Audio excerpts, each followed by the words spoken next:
Most people work 40 to 50 hours a week for 40 to 50 years of their life to retire on 40 or 50% of what they couldn't even live on while they were working. If your goal is to retire wealthy, don't do what most people do.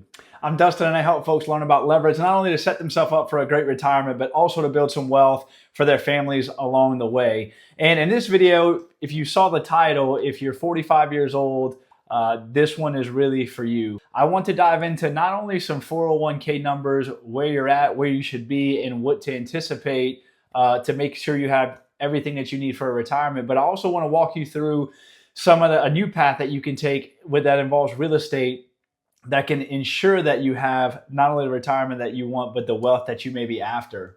So let's walk through a quick example. Most folks retire solely on a 401k for their retirement, which is not a bad plan if you have the money there, your company does a match, and all the things that's needed. So if you were retiring at 65 years old, you'll need about $1.5 million in your 401k to be able to draw about $5,000 a month, which if you look online, that's about what they anticipate your monthly expenses to be, about $5,000 a month. As I mentioned in a video I did previously, I don't know about you, but I am not looking to retire with the bare minimum just to pay the bills every month. I don't believe that's why you or anyone else works for decades of their life to be able to get to this point of retirement, to only be able to survive on a little bit of money to get through the day-to-day. Most folks solely retire on a 401k to fund their retirement.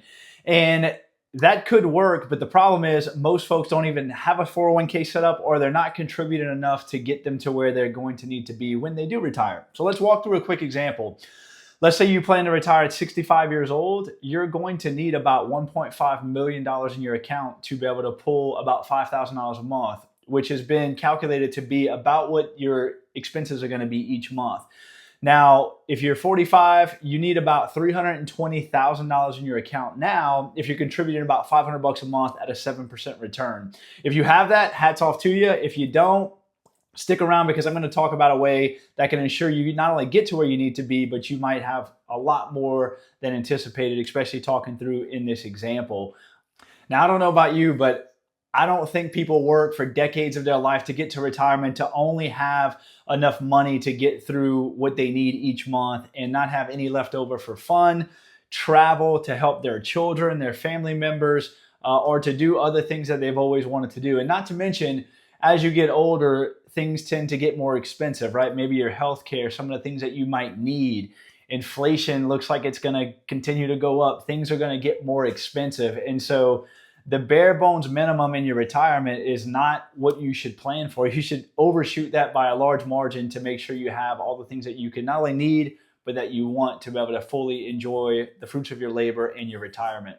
Now let's talk about why rental property might be a game changer for you, especially if you're starting to invest a little bit later in your career as you're getting closer to retirement. Here's what you don't want to happen. You get down to retirement, 65 years old, you've worked for several decades, saved, did all the things that you need to do, and there's insane market volatility. Stock market maybe goes down 20%, and you don't have the funds that you were anticipating to have to be able to draw and enjoy your retirement. I have seen this happen to a lot of folks, and it's not only frightening, it's something that you can prevent if you set yourself up ahead of time. And that is where rental property comes into play. So there are several things to consider when you're thinking about buying real estate. Let's talk about some of the benefits. One, you get cash flow. So you buy a rental property, tenant pays you rent every month. If you've run your numbers correctly, you can not only pay for the mortgage, the expenses that go with it, but it'll spit off some profit every month known as cash flow. And by the way, if you have no idea where to start or you don't know how to get to those numbers, check the link in the description. I have a calculator that I use that can show you how to run numbers on properties in a few minutes and understand if it would be something good to buy or not. Aside from cash flow, let's talk about appreciation. As time passes, things continue to get more expensive, and real estate is no exception. So, in 20 years from now, your property is probably going to be worth a lot more than it is today. And you get to benefit from that increase in value called appreciation or equity, which just means that your net worth is growing and climbing. And a good segue to that is, when you have these rental properties, tenants are paying down the debt, meaning they are paying the mortgage each month, and it's also increasing your net worth and building the wealth that you are wanting to build. Then you also get tax benefits like depreciations, write-offs for things running the business, and that will offset your income, especially if you have a W-2 job, and it might help you get some money back on your income taxes. And lastly, and maybe one of the biggest benefits, especially if you're looking at this as a play to fund your retirement and make sure that you have all the things that you're going to need there, is the control you get with real estate. So see, when you look at a 401k, specifically, most of that is invested in the stock market.